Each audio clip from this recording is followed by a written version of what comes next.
সুপ্রভাত আমার প্রিয় বন্ধুরা। আজকে মিষ্টি সকালের অনেক শুভেচ্ছা সবাইকে। অনেক দিন এদিকে আসা হয় না।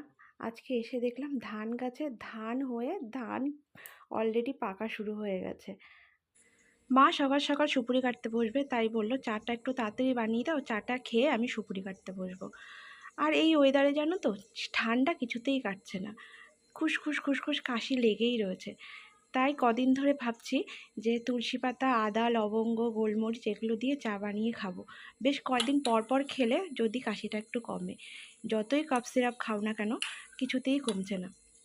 দেখো চাটা হয়ে গেছে। আমি চিনি ছাড়া খাই আর মা চিনি দিয়ে খায়। তো আমারটা চিনি ছাড়া হয়েছে, মারটা চিনি দিয়ে হয়েছে।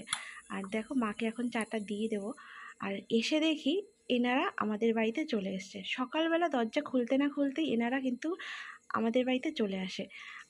সকালবেলা আমাদের সাথে সাথে এরাও ব্রেকফাস্ট সেরে নেয়। দেখো মা মুড়ি দিল, আর এরা মুড়ি খাবে আর এদিকে আমরা চা মুড়ি খাবো।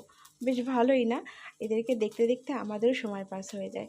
আর সকালবেলাটা এদের মুখটা না দেখলে যেন মনটা ভালো লাগে না। আর আমি যেদিকে যাই এরাও ঠিক পেছন পেছন আমার সঙ্গে সঙ্গে সেখানে চলে যায়। দেখো একটু পরে আমি যে রান্নাঘরে যাব, আমার সঙ্গে রান্নাঘরে চলে আসবে। এই দেখো রান্নাঘরে চলে এসছে, দেখেছো তো?